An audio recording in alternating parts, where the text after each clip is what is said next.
And hello, everybody. Thanks for joining our webinar today, our Tech Thursday. My name is Michael Farnham. I am CTO with Set Solutions.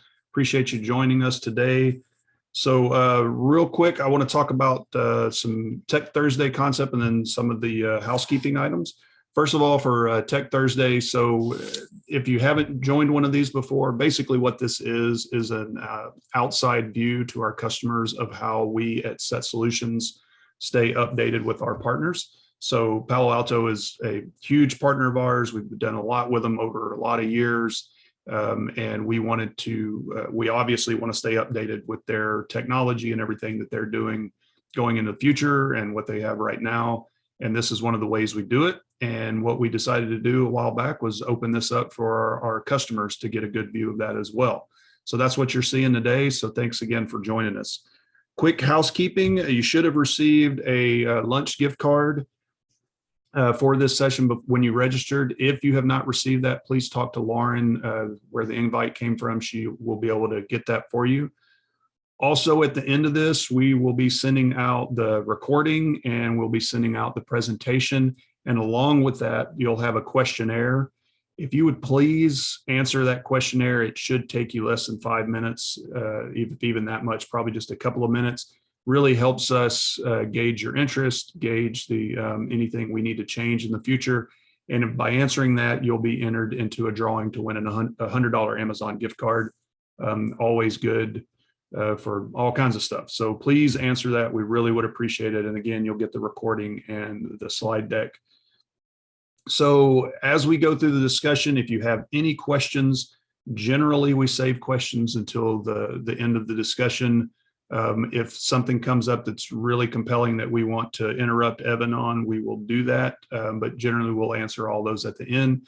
But please don't feel shy to use that Q&A panel you'll see down on kind of your bottom right in Zoom. Chat's fine also, but Q&A just enables us to know that we've answered questions, so it's a better place to do it. So please use the Q&A if you can, and we'll answer those questions at the end. So without further ado, let me introduce the Palo Alto team. So on here, we've got a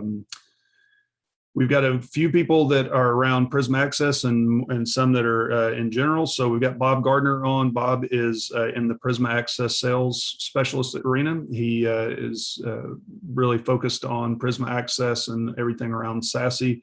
We've got Mark Norwood, who is on the channel side. We interface with Mark a lot as a reseller, and him and Chris Nolan also both are on the channel side, sales and technical. So they are the people we speak to stay up to date on an almost daily basis. We talk to them quite regularly. So thanks to them for joining, and they will be on here to help answer other questions as well.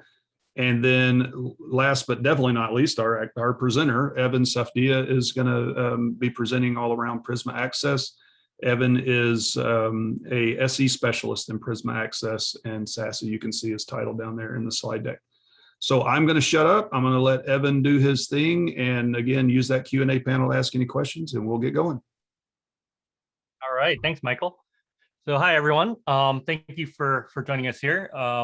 Like you said, my name is Evan Safdia. I'm a SE specialist covering Prisma Access for the US Central region. I've been with Palo Alto Networks for almost 2 years. Before I was an SE, which was just in November, I led technical marketing for Prisma Access here at the company. So given that, I like to balance, a little bit of nice marketing, fancy information with the real world, truth of the technology. So we'll get right into that after setting the stage here a little bit. I think a lot of you may have seen this joke on the internet. Right. So back in the day when we were growing up or when we were younger, kind of the first beginning of the internet, there were some pretty easy rules. And it was really, don't meet people from the internet. It's pretty straightforward. Also, don't get into cars with strangers. These are, some really good, valid safety rules. If you take out number one, I wouldn't have met my wife. So that's probably not great for me. But keep that in mind that, nowadays things have changed a little bit. And we literally use our phones to summon strangers from the internet for the sole purpose of getting into their cars. So this is, completely counter to how our intuition drove us before when we were first getting used to the idea of of the internet and the ability to communicate with people that we don't know and to do all these different things. And much in the same way, if you think about it, the way that we work and the way that we do handle security and technology has also changed as well, right? So before, we had castle and moat security. Apps were in the data center and users were in the office. So it was relatively easy to secure these environments because nothing was, outside, right? Users, they would come into the office, they would access over the secure LAN anything that they needed from the data center, then they would go home and that was it.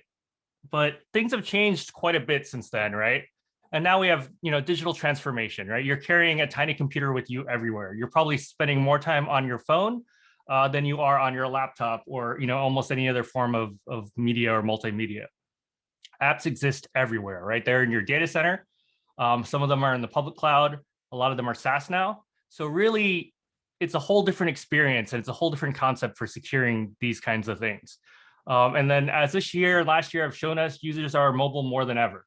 Really the need to be able to access and work from anywhere, that could be an office, that could be your home, that could be Starbucks, it could be an airplane, is really important in order to keep us going. But without security, we can't really do these things effectively. And, like I said, COVID-19 has really accelerated this shift. I know a lot of companies have made the digital transformation leap because they had to, right? And it's like that other joke that you've seen going around that, the source of digital transformation at your company was COVID-19 and not the CIO or the CFO or the CTO. So we've seen a dramatic increase in usage, right? According to Okta, we grew 94%.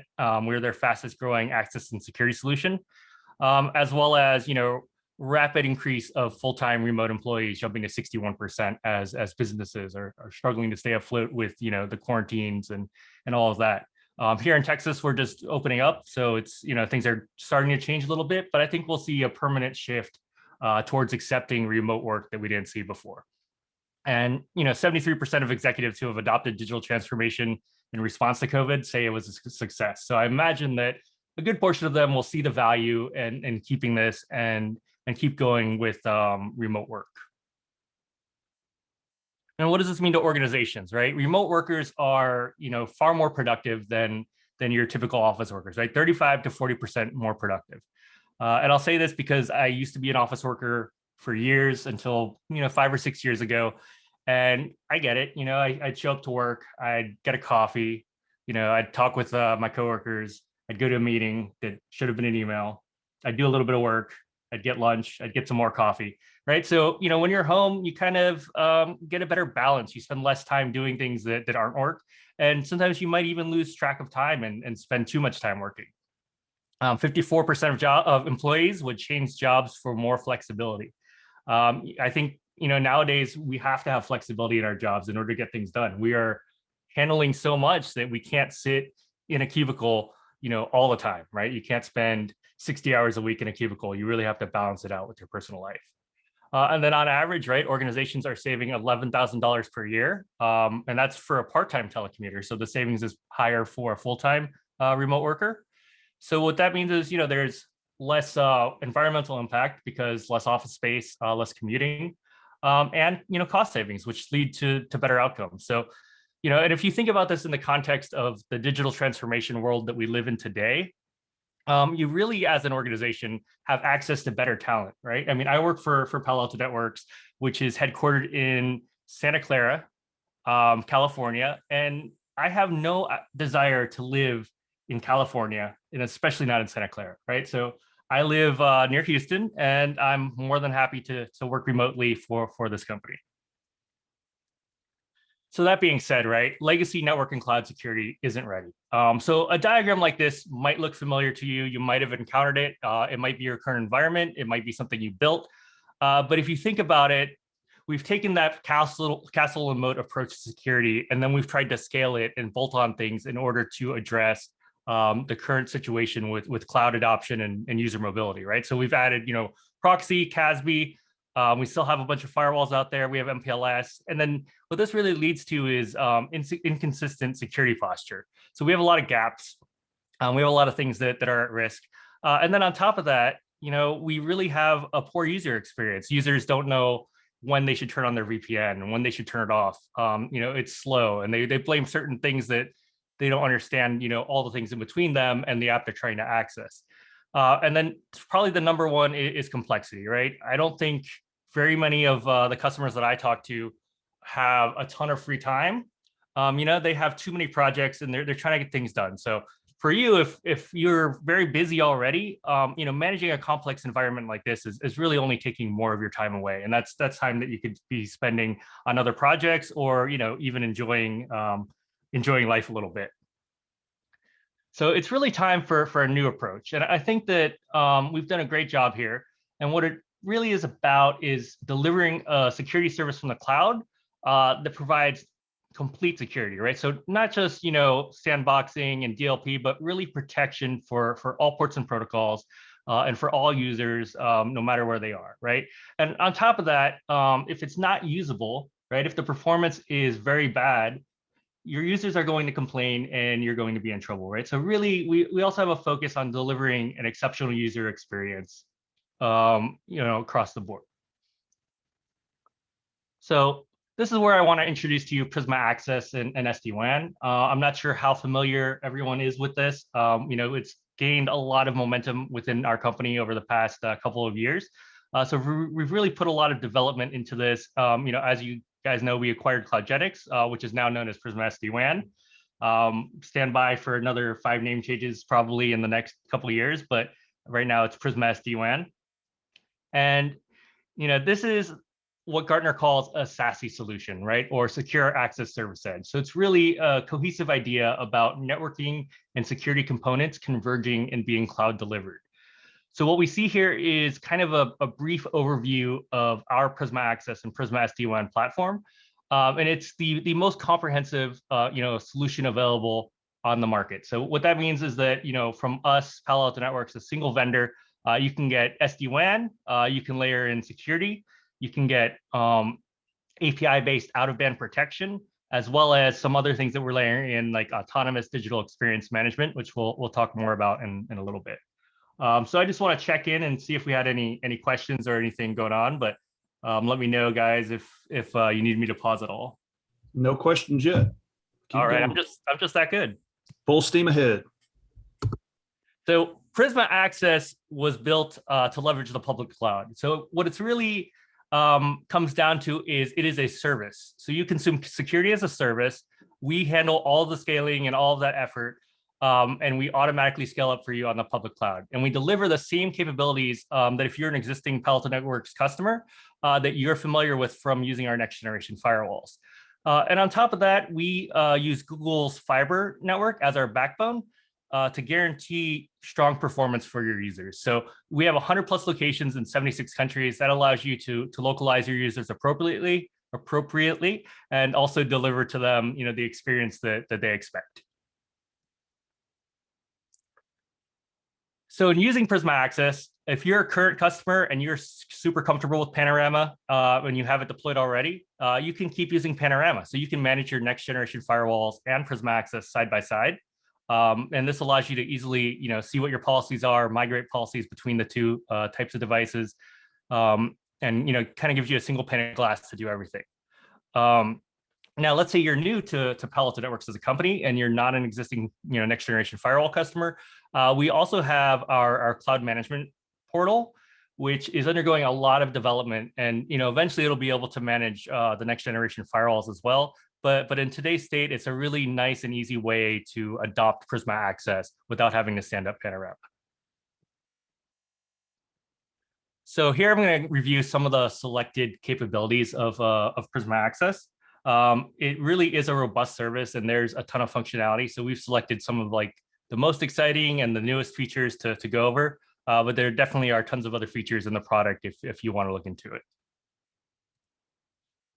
So Prisma SD-WAN. Prisma SD-WAN used to be CloudGenix, and now we have rebranded it as Prisma SD-WAN, and it's really a great SD-WAN product, right? As opposed to legacy SD-WAN, which makes decisions based on IP addresses and ports and things like that.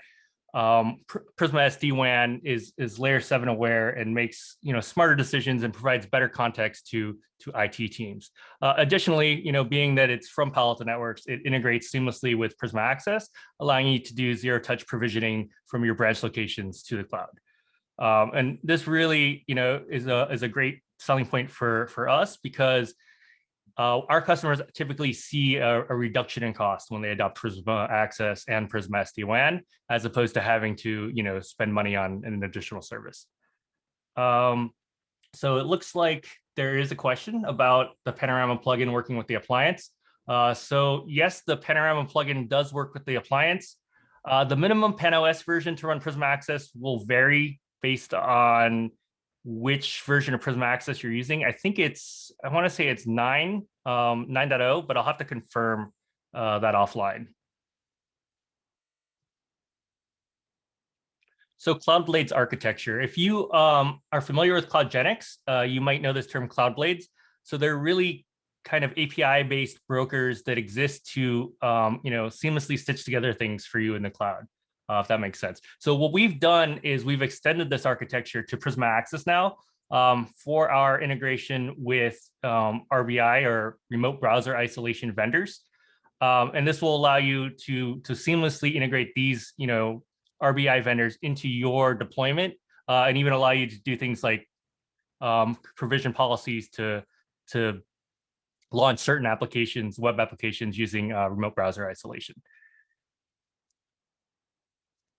So this is actually really exciting, and I think super important, especially in our post-COVID world that we live in today.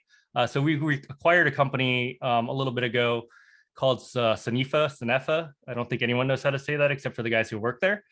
But this has come into Prisma Access as our autonomous digital experience management solution. So what it really does is it provides end-to-end visibility into network performance and connectivity for users. It's built into the Global Protect agent, and it'll allow you to do some more troubleshooting into what's going on for the user experience. A prime example is, ever since COVID started, I've been having kind of slower internet.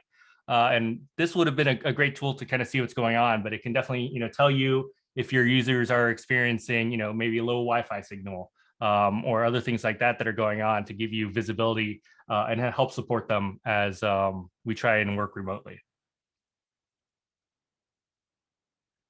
So if you're familiar with our hardware firewalls, PanOS 10 came with machine learning based prevention. This has now made it to Prisma Access in the latest 2.0 release, which released today. So what we can do with this, and this is some marketing information, so I definitely invite you to test it, is supposedly we can catch 95% of threats, signatureless, using machine learning. And then the other 5% of threats we cover with wildfire. But a large portion of threats are, I think 53% or some number around there, are outside of web-based protocols. So it's really good to have this kind of prevention across all ports and protocols. So enterprise IoT. IoT is actually a really cool product. I want to test it out here at home because I have a ton of IoT devices that who knows what they're doing. And as we've seen from time, IoT is a huge security gap, right? A lot of these IoT devices are just poorly secured, and they create problems on networks. So what's great about Prisma Access IoT is that there's nothing to deploy, right? You don't have to deploy sensors. Really, you're just going to route your traffic through Prisma Access. We're going to apply our IoT security and analyze your devices, detect what's there, and then we're going to come back with policy recommendations and information about what's going on in your environment. So Prisma SaaS complements Prisma Access. So Prisma Access, from a data protection perspective, would be your inline protection. Prisma SaaS is your out-of-band protection. It does API-based, auditing of permissions and sharing, as well as malware scanning and threat prevention for things within SaaS applications. So combining these two together gives you a complete protection, both inline and out-of-band, especially when combined with our enterprise DLP. Now, DLP is annoying. That's probably the easiest way to say it. It's very difficult to implement. So we've worked to make this a little bit easier for our customers. So we have DLP now as a cloud service that applies across all of these different form factors, right? So, right now, inline protection using Prisma SaaS and Prisma Access, as well as, data at rest protection. Our next-gen firewall and VM series have DLP in beta. And in the future, endpoint and IoT will get it as well. So this means that you can configure DLP once in a single location and then apply it to all of your different form factors. So Prisma Access is integrated with Cortex XSOAR. And what I'll say here is that, we're really big on integrating our products to make things easier for our customers.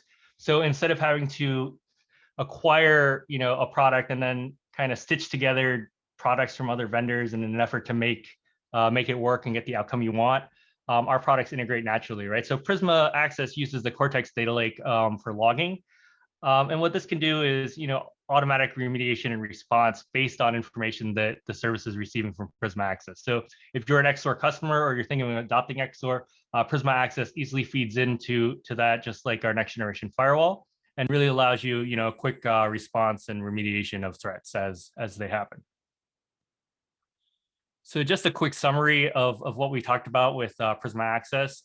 It protects all app traffic. So that's all ports and protocols, not just proxy aware traffic. It's best in class security. We've really made an effort to build and acquire kind of the best products that fill in security gaps for our customers, and then really integrate them into a seamless platform. Not completely separate products that you have to make work on your end. They really work together, out of the box. And then delivering an exceptional experience for end users. We've put a lot of focus on building an architecture that can scale dynamically for customers, so that they don't have to, fail over to other locations or have outages or have slow performance. And then also, I think with enough points of presence that we can deliver the experience that users want, right? Searches in their language, fast performance, as well as I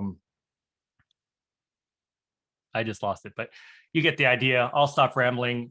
Thank you so much for having me and listening to me. We'll open up for questions from some of my colleagues here.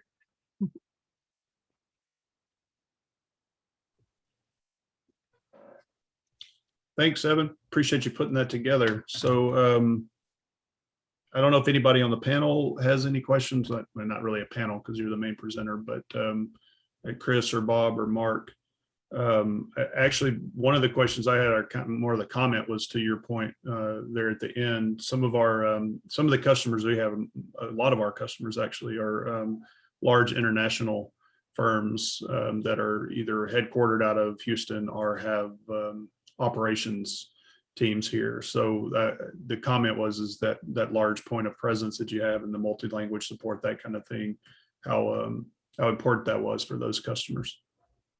Yeah, and I agree. That's really critical, especially in the United States, it's not so hard, but once you get over to Europe and the countries are so close together, you really need to have specific, points of presence for them in order to give them the experience that they want.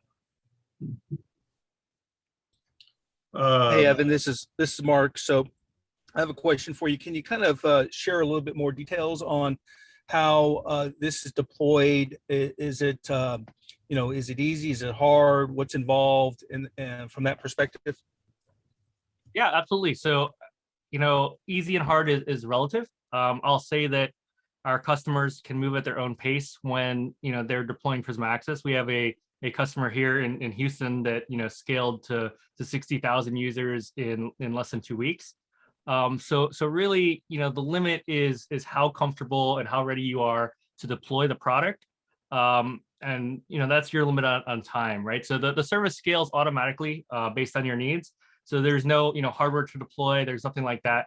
Really, you just have to get licensing and then deploy. And there's a couple of things to consider when deploying, right? So for users, especially if you're already using Global Protect, it's pretty easy because it uses the exact same agent.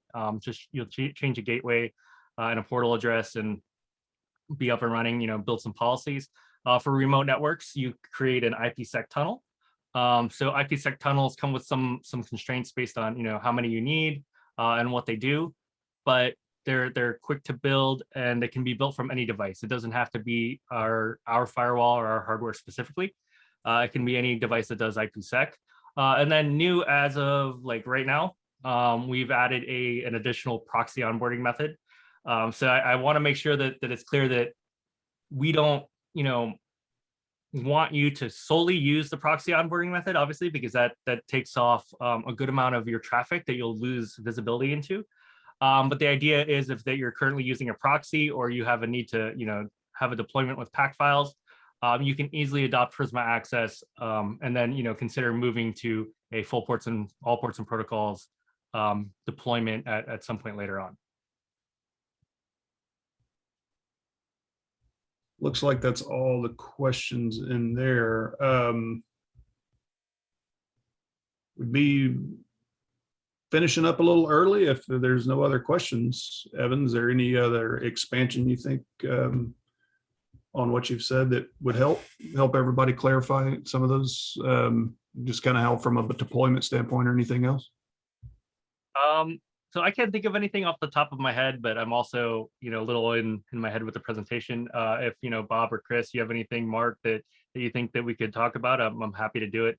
Sorry, I know I end up speaking far faster than I intend to, so we've probably flown through this very quickly. But, hopefully we have questions, we can answer them. If not, worst comes to worst, people get a little bit of extra time in their day, which is never a bad thing. Hey, Evan, I got a question for you. So as obviously SASE is kind of, it's kind of coming together, and it means a lot of different things, to a lot of different people. And there's a lot of solutions out there that are, kind of moving towards that SASE market. Can you just overview or a high level of your thoughts on, how, our solutions might differentiate with other ones in the marketplace out there, and kind of give the folks an idea of, some differentiation?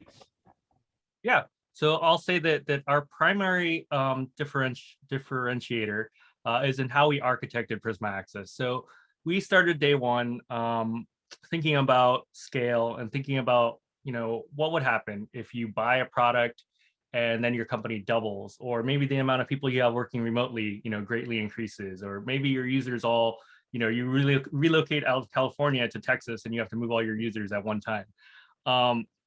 So this is why we really made a conscious decision to leverage the public cloud, right? So we use AWS and GCP as our, hosting providers for our service. And the reason is that we're Palo Alto Networks. So we're not in the data center business. If you think you can build a better data center than Google, I think you can try, but I don't think that we wanted to try to do that, right? So we decided that, we could have the near infinite scale and capacity of the public cloud by building a service that would run on it and, dynamically scale. And far beyond that, we built this service to be cloud agnostic, so we can run it, in any cloud that we desire as we move forward. And we moved from AWS, we adopted GCP, and I imagine in the future we'll spread to other cloud providers as well. Now, second to that is security. It's not really second, but a secondary consideration is security efficacy. We've always been a security company. Despite the fact that it says networks in our name instead of security, our focus has always been 100% on delivering the best security outcomes for our customers. And that's where you'll see that translate into a Prisma Access, right?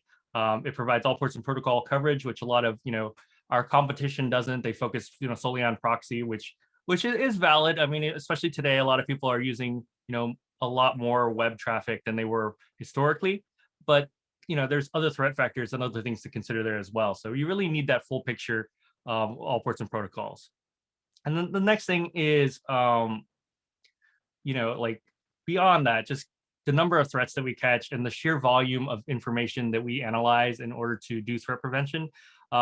I don't think that any of the other SASE providers, even come close, right? Because if you consider the fact that not only do we see information from Prisma Access, not only do we see information from all of the public feeds that are shared by all the vendors out there, we have a substantial deployment of firewalls, of Cortex XDR, and all this information is being used to help everyone be safer. So we're really applying this across all of our products in order to make things, work better and to catch more threats than the other guy. And then finally, too, I'll say that the way that we architected Prisma Access very forward thinking, because we know that it's not going to be static. Things are going to change. We just adopted support for TLS 1.3 decryption within the product, which we had with PanOS 10. And we're very agile with the way that we can move. So as you can see, over the past 2 years, Prisma Access has really developed. You've gotten tons of new functionality, tons of new options and things that you want to use to secure your environment. So, I really think based on those things, personally, it's my choice to, I'm a little biased, but I think Prisma Access is probably the leading solution in the SASE market. And I will, be honest, I made a candid decision to work here, and that's one of the reasons. It's okay to be biased about your own product, but right. And I'll tell you, I feel bad for my kids because I use Prisma Access at home. So, they're only 10, but as they get older, they won't be able to do very much that I won't be aware of or block. Yeah, I don't see anything wrong with that. Yeah, not like when I was a kid, I was up in the middle of the night playing video games and I was supposed to be sleeping. I was playing Counter-Strike or something. Now it'd be like, the logs show that you were up all night playing video games. If they can work a way around it, then they deserve to be up all night playing. That's my take. Yeah, I think they're smarter than me, so they probably will figure that out. Use their buddy's hotspot across the street or something. Yeah.